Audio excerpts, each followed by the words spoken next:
mas ele falou com muita sabedoria que se juntar, o bicho foge. Se nós nem estaríamos aqui se os nossos antepassados não tivessem mais do que aprendido isso, vivido isso. O que fez a gente estar aqui, ter sobrevivido, não é que nós somos os animais mais fortes. Nós nunca fomos os animais mais fortes. Nunca tivemos as maiores presas, as maiores garras. Nunca. O que nós tivemos foi capacidade de se unir. Então, realmente, se juntar, o bicho foge. Até no sentido da desobsessão, da proteção espiritual, não só no centro espírita, mas na sua casa. Quando a gente se junta para fazer o evangelho lá, você está promovendo a defesa espiritual, a segurança espiritual sua e da sua família. O que sempre foi uma recomendação dos espíritos nesses nossos tempos é uma convocação. Uma convocação. Nós estamos todos sob ataque espiritual. Todos. Foi previsto lá no Apocalipse que no fim dos tempos haveria um Armagedon, uma grande guerra entre o bem e o mal. Quando vocês acham que vai ocorrer essa grande guerra entre o bem e o mal? Vocês têm alguma ideia? Agora, aonde? Aqui. Qual a grande munição de uma guerra espiritual? Os espíritos revelam que existe uma energia básica para todas as construções espirituais, para todas as defesas e todos os ataques, que chama-se ectoplasma. E é uma energia que só é produzida pelos encarnados. Olha que mensagem interessante isso. A energia básica das disputas espirituais é a energia produzida por nós. Isso quer dizer que todo dia os soldados das trevas e os soldados da luz vêm até a Terra fazer uma colheita. Uma colheita de energia. As energias luminosas são coletadas pelos soldados da luz, as tenebrosas são colhidas pelos soldados das sombras. Você tem promovido apoio aos soldados de Jesus ou ao crime organizado do espaço? A quem você tem armado? Ih, Maurício, não sei. Então vamos analisar. Se na sua casa tem prevalecido pessimismo, a desesperança, a incredulidade, claramente a sua energia está sendo enviesada, está sendo banhada, está sendo direcionada pelo seu pensamento e pelo seu sentimento. Necessariamente, se esses sentimentos têm prevalecido na sua casa e no seu coração, você e a sua família têm sido fornecedor de armas para as sombras. O contrário, claro, também é verdade. Se você realmente acredita, sabe, é gozado que no livro O Consolador, Emmanuel fala que ele não crê, ele sabe. É um grau diferente. Ah, você crê em Deus? Não, eu não creio em Deus. Você crê nos Espíritos? Não, eu não creio nos Espíritos. Eu sei, é um outro estágio, não é? Cada um está no seu estágio, mas analisar esse estágio, analisar que energia você tem produzido, sabendo que pela lei de sintonia e lei de atração, tudo que você der, você recebe. Em alguns ambientes, quando você fala que é espírita, alguém já cresce o olho. Ai, você está vendo algum espírito perto de mim? Eu estou. Eu falo que estou mesmo sem ter evidência. Ai, que espírito que tem perto de mim? Eu falei assim, não um só, tem vários. Uma legião. Uma legião. Uma nuvem de testemunhas, fala Paulo de Tarso. Aí a pessoa cresce mais o olho. Mas como assim? Desde que você nasceu até o momento da sua morte, você sempre vai ser acompanhada pelo seu anjo de guarda. Você vê o seu anjo de guarda? Não, não vejo. Então ele é o quê? Encarnado ou desencarnado? Ah, desencarnado. Então é um espírito. No Evangelho segundo o Espiritismo, Kardec foi pesquisar a palavra demônio. Olha que coisa interessante. Essa palavra que é tão carregada de significado negativo na nossa sociedade, ao tempo da Grécia, porque a palavra tem origem grega, tem da palavra daimon, tinha outro significado muito diferente. Sócrates constantemente fazia menção: eu conversei com meu daimon me orientou. Daimon naquele tempo era apenas um espírito. Nós é que criamos esse outro significado tão terrível. Aliás, nossas mentes estão programadas pelo terror. Isso é muito importante que você perceba. Se você não percebeu ainda, existe toda uma cultura, toda uma indústria do terror. É muito claro isso. E um terror que é endeusado. O mal, o vilão do filme de terror, ele é indestrutível. E todos nós sabemos disso. E todos nós sabemos por quê. Porque se o filme der dinheiro, como é que eles vão ficar se o mal tiver sido destruído? Então, no final do filme, em alguma parte do filme de terror, eles dão o significado que mesmo derrotado, o vilão não está morto. Frequentemente, ele foi morto, está lá no cemitério, e a última cena, puf, ergue uma mão de dentro do túmulo. Por quê? Interesse econômico. Simples. O mal, pela indústria do terror, é indestrutível. E isso vai sendo montado nas nossas cabeças. Não dá sucesso falar de lei de atração e de sintonia, porque a lei de atração e de sintonia, assim como nos mostra suscetíveis às sombras, fala que está na nossa mão tornarmos-nos suscetíveis à luz, porque a mesma lei que faz com que você atraia a perturbação, atraia o mal, fala que você vai atrair o bem também. Por isso é tão importante fazer o Evangelho. Eu brinco que eu nunca vi uma imagem de Jesus com pé de cabra na mão. Vocês já viram? Jesus é roubador de porta? A gente gosta de cantar: entra na minha casa, entra na minha vida. Mas ele vai roubar a porta da sua casa? Para ele entrar, para você realmente convidar Jesus, anjo da guarda, espíritos de luz que estão torcendo por você, nessa legião de acompanhantes espirituais, tem uma torcida por você, porque nós temos centenas de vidas. Em todas as vidas nós tivemos uma mãe. 100 mães, 500 mães, só de mãe já dá uma delegação.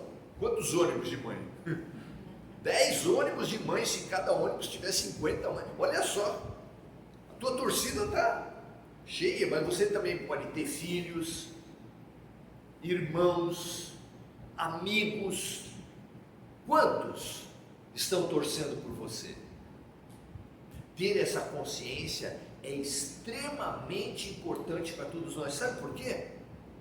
Já se fez pesquisas. Um dos grandes motivos para a gente não errar são os nossos amores. Quando vem uma situação dúbia, que a tua consciência fala: não vai por aí, mas você fala: mas se eu for, vai dar certo, vai dar bom para mim? Alguma coisa dentro de você fala: e se sua mãe souber? Desde pequenininho, lá na escola, né? E se seu pai souber? E se seu filho souber que você deu um jeitinho? Nós nos seguramos, nem sempre pela consciência do bem ainda. Pelo nosso estágio, a gente ainda é, não é? Mais ou menos. A gente se segura muito pela quantidade de amores e de amigos que nos seguem. Ah, mas e se não tiver ninguém olhando? Pois é, não tem jeito. Não tem jeito. A pátria espiritual é a pátria da mente, é a pátria da sintonia. Eles estão ligados com você quanto? Em que hora? Então nós precisamos demais saber qual é o grande ganho que a espiritualização traz para a gente. A maioria de nós vem até uma casa espírita, não, você não é menos por isso, por causa da dor. A gente é empurrado mesmo, não é? Não tem problema. Uma morte, uma perturbação espiritual, conflitos em família, doença, os motivos são os mais variados e não tem nenhum demérito nisso. Está tudo certo.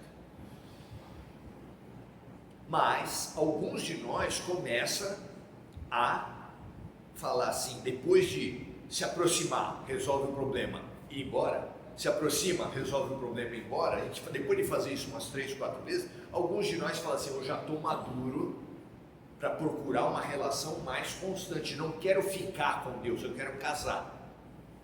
Vocês estão querendo ficar ou casar com a luz? Não é?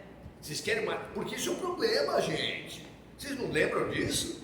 Quando duas pessoas se encontram num barzinho, numa balada, um quer só ficar e o outro está querendo casar, dá certo? Não dá. Nossa relação com Deus não vem dando certo, porque Ele quer casar conosco. E nós estamos querendo ficar. Só dar uns beijinhos e ir embora. Tem uma relação com Jesus, com Deus, a gente resolve, a gente alivia as nossas dores e vai embora. Quem nunca? Será que tem alguém que pode dar de dedo aqui? Quem nunca? Agora, depois de algumas vezes ficando, quantas vezes você vai ficar? Não sei. Você vai ficar para sempre? Não sei. Deus nos ama em liberdade, todo mundo aqui entrou em liberdade e vai ser em liberdade. Mas chega uma certa altura que a gente precisa fazer uma DR com Deus, né? Vamos sentar, discutir a relação. Escuta, vem aqui. O que está acontecendo? A gente precisa discutir a nossa cultura religiosa. Qual tem sido a nossa prática religiosa? Na nossa prática religiosa é muito esquisita. A gente humanizou Deus. Você vai lá em Roma, na Capela Sistina, e você descobre que Deus é branco. Velho de barba branca, não é o presidente do Ceará de Jesus. Opa, desculpa. É um velho de barba branca. E será que não tem um etarismo aí em falar que Deus é idoso? Não tem um racismo de falar que Deus é branco? Não tem um sexismo ao falar que Deus é homem? Por que isso? Nós acabamos, a vida é feita para nos divinizar. Mas como isso é muito complicado, vamos concordar, hein? Essa parte aí tá bem difícil. Na dificuldade da gente ir até Deus, a gente traz Deus para nós. E trazendo Deus para nós, Deus tem ira, Deus tem vingança, Deus tem punição. Sodoma e Gomorra foram destruídas por Deus, está lá no Velho Testamento, porque tinha muito pecado. Alguém acredita nisso? Brasília está aí para provar, gente. Não espere isso, não vai rolar, tá? Não vai rolar. Nós, na verdade, nós temos tido uma cultura religiosa completamente distorcida. Por exemplo, a gente instituiu que tem um dia de ver Deus. Dia de ver Deus, dia de missa, dia de culto, dia de reunião. Ah, eu sou do pessoal da quarta-feira, eu sou do pessoal da tal dia. Os centros se dividem dessa forma. Os trabalhadores se dividem dessa forma. Não tem dia de ver Deus. Não é interessante isso? Quem é bom de matemática aí? Quantas horas tem numa semana? 24 vezes 7? 2 vezes 7, 14, vai. 150, 160 horas uma semana. Você dedica 2 para Deus. Vamos conversar? O resto é para quem? 160 na semana, total. 2 você dedica para Deus. O resto é para quem? 50 para o celular. Local. Já falamos do tempo, vamos falar do espaço. Nós, a nossa cultura, também achamos que existe uma tal de casa de Deus. Os sacerdotes inventaram e colocaram na nossa cabeça. Tem uma casa de Deus. O que é a casa de Deus? É o templo de todas as religiões, pois pode juntar o templo de todas as religiões. Novamente, por mais numerosas que sejam as religiões, você vai ter uma porcentagem ínfima do território da terra, juntando todos os templos. Ah, então Deus está confinado? E o resto é de quem? O resto da terra é de quem? Tem lógica isso, minha gente? Tem lógica isso? Ah, qual é o objetivo das religiões? Nós sabemos, a própria etimologia da palavra já indica. Religião vem de religar. Religar também não é difícil saber o que ele quis dizer. Religar a criatura ao Criador. Aí vem os gaiatos. Desculpe a expressão, mas vem gaiatos de diferentes instituições e falam o que nos religa a Deus. Para algumas religiões, você precisa batizar, crismar, confessar e se penitenciar. Então, se você, conforme você tenha feito coisas erradas, é o número de Pai Nossos e Ave Marias que você precisa fazer. Aí a gente faz um Pai Nosso e uma Ave Maria automático. Alguém já fez aqui Pai Nosso e Ave Maria automático? Frequentemente eu estou rezando antes de dormir, paro no meio e falo, não sei onde eu parei, tem que começar de novo. E aquele do futebol, eles se juntam, mas gritam um Pai Nosso tão irado, que você fica imaginando, pelo amor de Deus, que Deus é esse que vai ser atraído por um Pai Nosso. Ai, nossa, santificado seja o nome. O que é isso? O que é isso? Nós temos tido essa prática dentro de uma corrente, dentro de outra, você precisa louvar gritando e pagar o dízimo. Senão, você não está bem com Deus. No Espiritismo, sempre tem uma rifa. Noite da pizza, noite do caldo verde, brechó. A pessoa vem até uma casa espírita com uma mentalidade religiosa antiga. Robson Pinheiro chama de espiritólicos, porque você veio para o espiritismo, mas continua pensando na cultura tradicional, e você fica mapeando, sem perceber, você fica mapeando, o que eu preciso para ficar de bem com Deus, o que eu preciso para ficar de bem com Deus. Aí você te fala de uma rifa, seus problemas se acabaram assim, certo? Ah não, tem que assistir palestra. Isso a gente está escolado mesmo. Desde a escola, todos nós aprendemos a fazer cara de quem está prestando atenção. O professor falando lá na frente, você faz uma cara. E a cabeça? Duvido se nós tivéssemos um aparelho que mapeasse agora a mente de todos nós, que em pouquinho tempo, 25 minutos, todos nós não tenhamos dado uma viajada, mas a gente aprendeu a fazer cara de quem está prestando atenção, que nem o Tom e o Jerry, que num desenho, o Tom estava com muito sono, e ele precisava vigiar a portinha de onde saía o rato, o Jerry, mas ele estava com muito sono, não aguentou. pegou uma tinta, pegou uma maquiagem, pintou um olho aqui e dormiu que foi uma beleza. O Jerry punha a cabeça para fora, olhava, ele estava com o olhão, não podia ir. Tá vendo? É uma dica. Quando vocês estiverem com muito sono e vierem aqui assistir palestra, vocês podem aceitar essa dica. Tem muitos aqui que não pintam o outro. Não é à toa, e eu gosto muito dessa mensagem, que espíritos como Irmãs Dufour, Doutor Inácio, nos trouxeram uma realidade dura sobre a questão religiosa. Eles falaram que tem um manicômio, para quem não conhece a palavra, hospital de louco, especializado, completamente voltado no mundo espiritual para religiosos. E não se preocupem, porque tem uma ala extensa para os espíritas. Nem precisa olhar no caderninho do plano de saúde ou no site. Você vai ter vaga garantida. Mas nós precisamos fazer a pergunta fundamental: por que um religioso enlouquece depois que morre?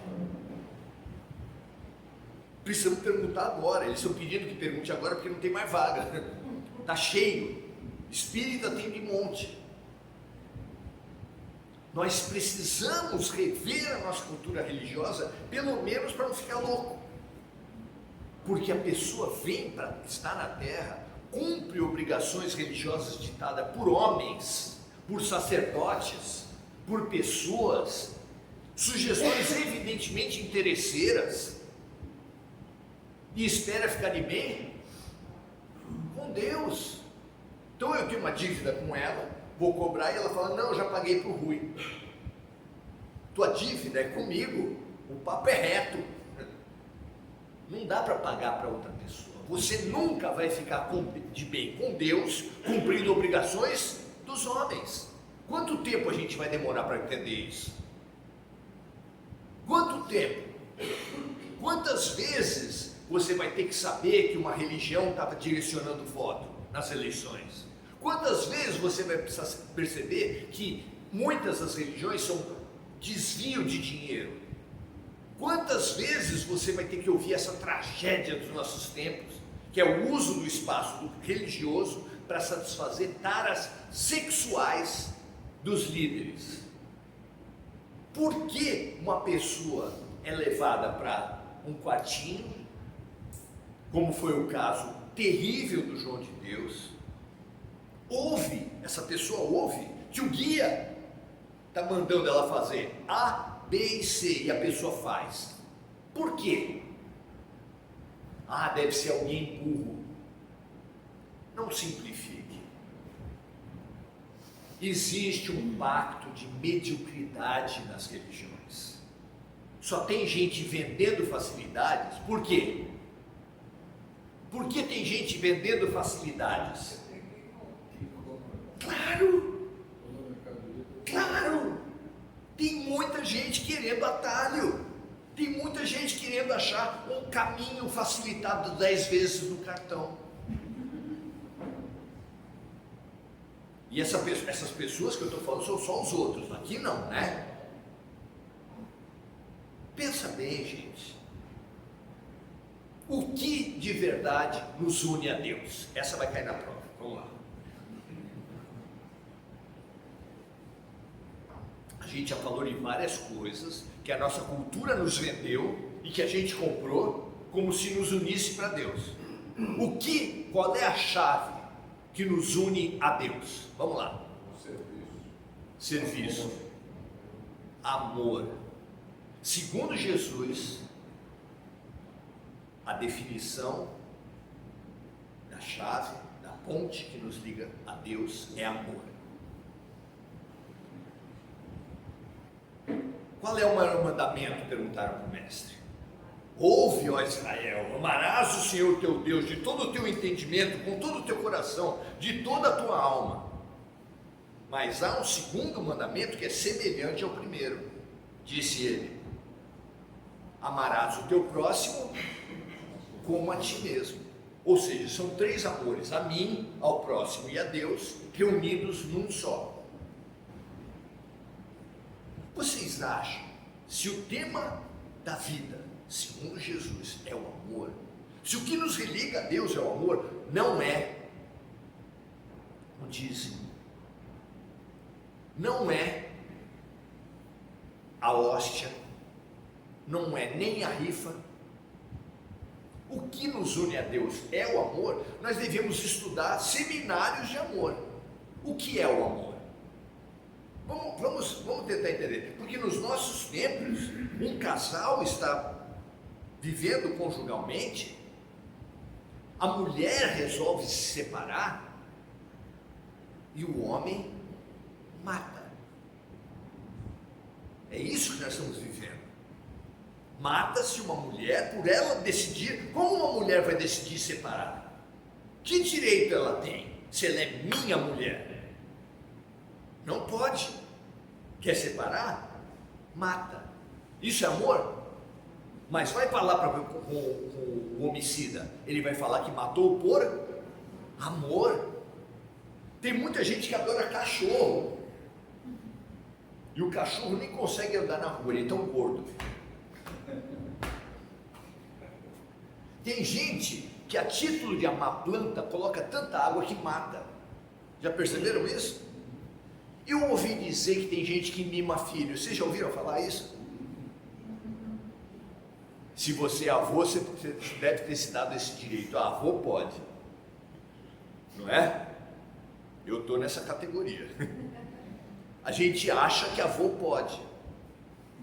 O que diz a filósofa Marisa Monte? O que a gente não faz por amor? Nós temos feito coisas terríveis por amor. Na história do cristianismo, quantos absurdos já se fez em nome de Jesus? Quantos? Foram poucos? A guerra mais longa da história humana foi feita em nome de Jesus, as cruzadas. Torturas, você vai para a Europa, você vai ver museus da Inquisição, onde você vai ver máquinas de tortura horrorosas. Já se queimou médiums, chamava-se de bruxas, mas já se queimou médiums paranormais ao tempo de Jesus, em nome de Jesus. Essa tem sido a nossa tradição religiosa, e nós precisamos acordar. Tão triste a nossa tradição religiosa, que algumas pessoas confundem antirreligiosismo com ateísmo. Por quê? Confunde a religião com Deus. E por que confunde? Porque não entendeu quando Jesus falou assim: dai a César o que é de César e a Deus o que é de Deus. Porque as religiões, todas elas, tem uma parte delas que é dos homens.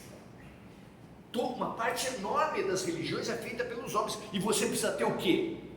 Discernimento para entender o que é dos homens nas religiões e o que é de Deus, porque tem coisas de Deus aqui, nessa casa, e tem coisas que são dos homens. Vocês já tiveram alguma ocorrência de fofoca aqui? Muitas. Vaidade, fofoca, inveja. Nossa.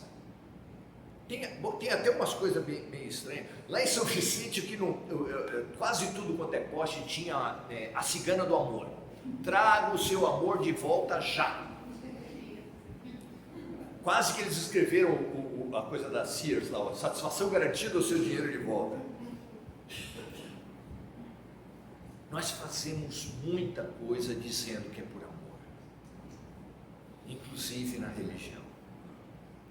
Nós precisamos demais investigar o que é esse amor. Porque quando Jesus falou que nós seremos reconhecidos pelo amor que tivermos um pelos outros, é escolinha do professor Raimundo. Você fala assim: se o mandamento é amor, quem aqui levantaria a mão para falar que não ama nada nem ninguém? Alguém aqui diria: eu não amo nada, nem minha mãe, nem meu filho, eu não amo meu cachorro, eu não amo nada. Será que alguém levantaria a mão? Ora, se o mandamento é amor e a gente ama, estamos bem. Não é verdade? Opa! Não estamos bem. Nós somos a turma de repetentes da escola da Terra. São cerca de 30 bilhões de espíritos afetos ao planeta Terra. Esses 8 bilhões que estamos aqui, estamos por algum motivo, vocês têm ideia? Alternativa A, quebrou o computador de Deus e você caiu aqui por acaso. Se você quer acreditar nisso, ninguém pode tirar. Alternativa 2, nós não temos aprendido a amar. A gente não sabe o que é amor, e a gente dá nome de amor para posse, domínio, violência, fanatismo. Vejam que não se faz por amor à pátria. Amor, só amor à pátria. Eu vi uma declaração de uma senhora na Ucrânia falando assim: a minha avó, ela era ucraniana, a minha avó e o meu avô eram russos. Eu amava minha avó, meu avô, muito. Como é que eles querem agora que eu odeie os russos? Os árabes, se olhar direitinho, eles são todos parentes. Se você alguma vez foi, vamos reduzir um pouco, se você alguma vez foi para o Paraguai, você vai descobrir que eles acham os brasileiros imperialistas e assassinos. E eles têm razão para isso?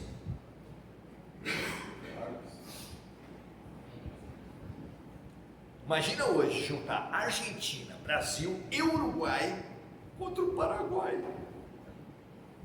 Eu sei que o Paraguai naquele tempo era muito mais poderoso, mas o que nós fizemos foi um genocídio. Eles já não tinham adultos para guerrear, eles puseram crianças, e nós matamos crianças, os nossos heróis. Aí chamam o de cachê de pacificador. Os nossos heróis, assassinos de crianças.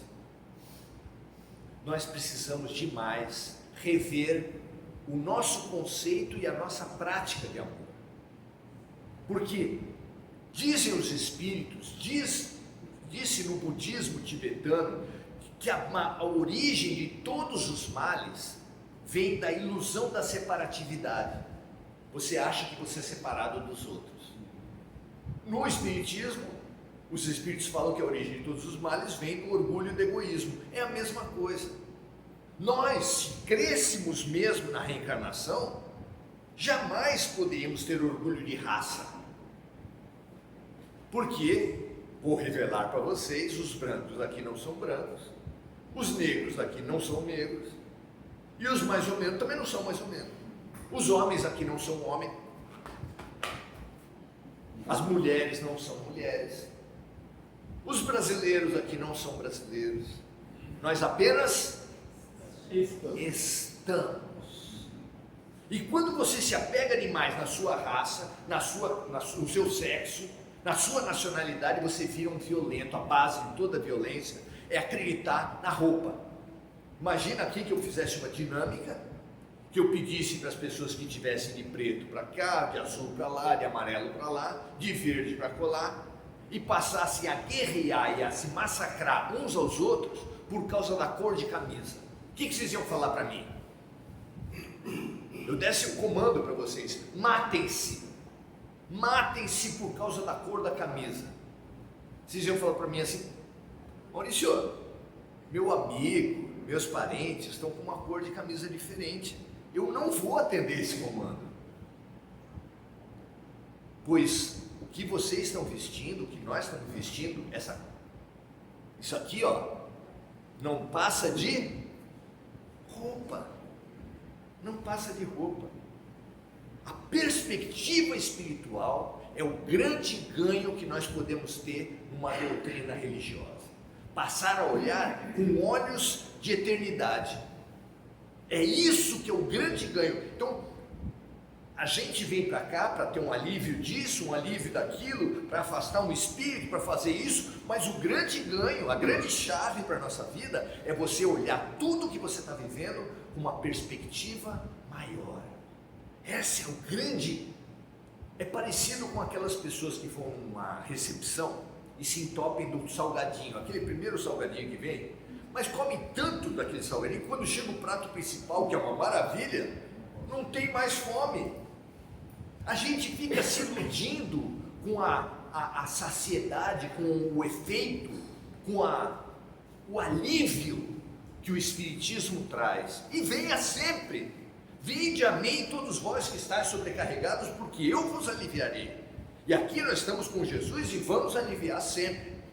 Mas qualquer um precisa pensar que alívio não é cura. E onde está a cura então? Onde está a solução dos problemas se não está nessa forma? O reino dos céus está dentro de vós.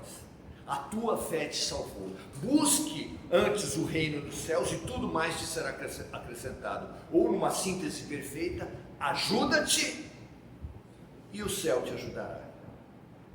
Perfeito.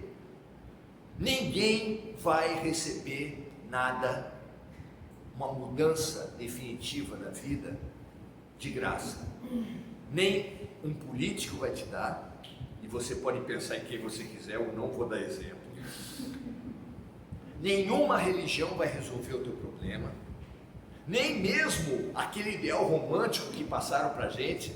Você vai encontrar o seu príncipe e a sua princesa e os seus problemas acabaram, serão felizes para sempre. É lindo isso. Nós temos sido muito iludidos. Compre o iPod, qual o número que está agora? 15, 13, sei lá o quê?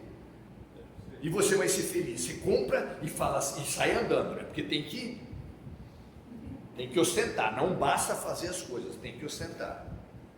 Só que semana que vem, mês que vem, no máximo em 3 meses, lançam um maior. Por quê? Você fica sempre acreditando nas falácias, na mentira que passam para você. A nossa felicidade não está no iPod, não está na vitória da outra nacionalidade, não está na opressão do outro sexo, da outra classe social. Ao contrário, se você leu um romance espírita com lucidez, você vai saber que cada vez que você oprime alguém numa vida, na outra você vai atrair a volta. Como Jesus disse, aquele que se exaltar será humilhado, aquele que se humilhar será exaltado. E a gente, mas eu sou um seguidor que não segue, não posso ser? Pode.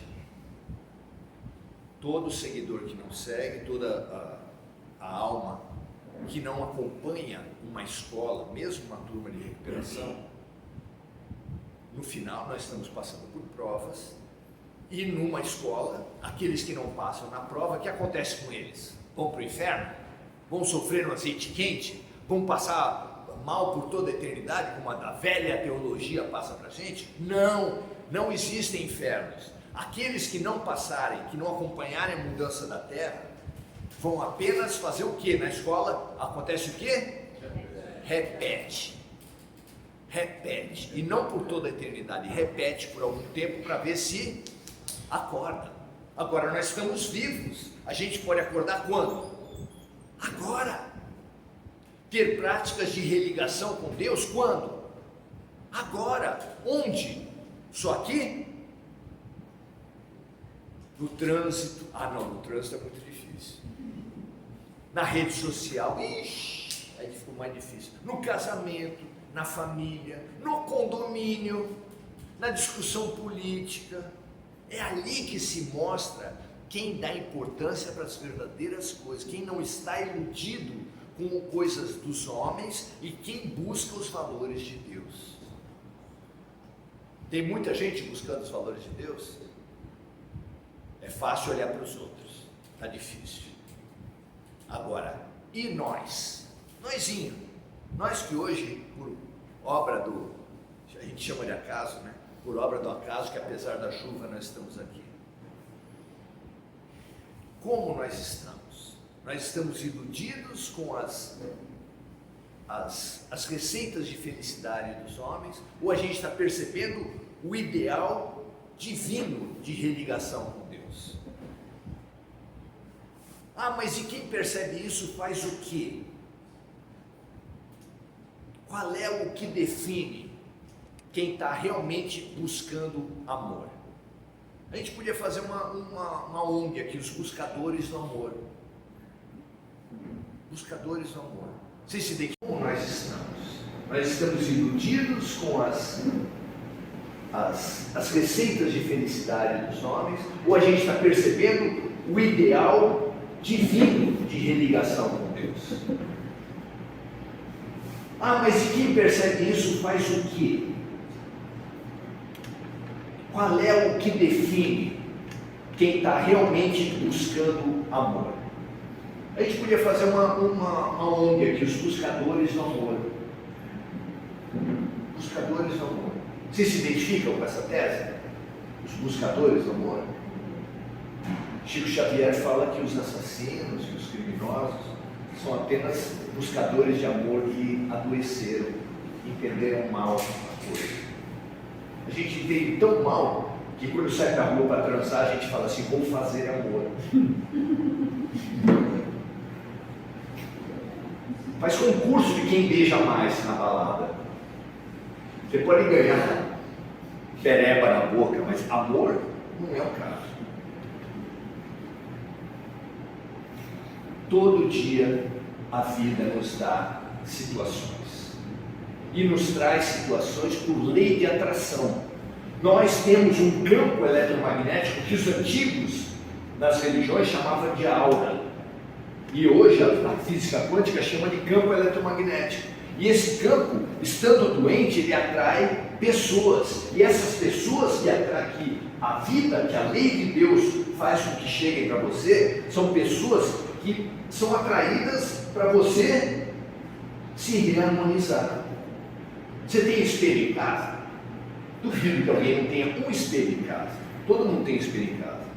A psicologia fala que o outro, todos os outros, são espelhos do eu. Opa, isso traz alguma coisa interessante.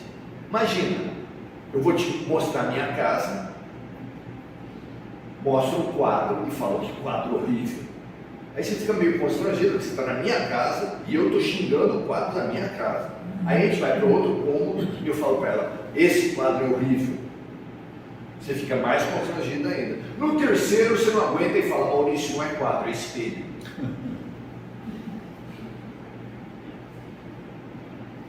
Alberto Almeida, nos grupos terapêuticos, cada vez que tem alguém se queixando de alguém, ele fala assim, depois que a pessoa se queixa bastante, ele fala assim: doeu?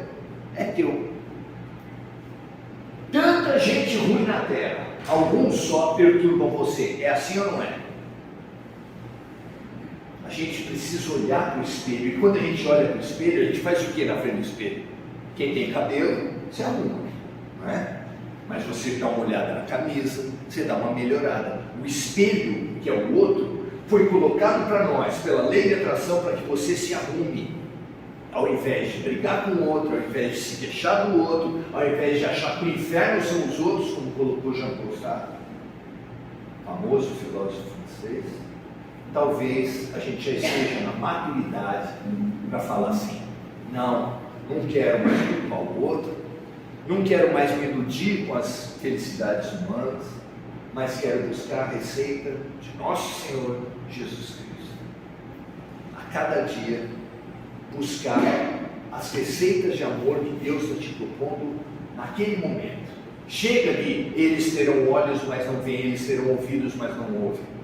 Nós precisamos ter olhos de ver Deus nos conclamando a exercício de amor a todo momento, em todo lugar. É isso que vai fazer com que a gente finalmente consiga dar passos.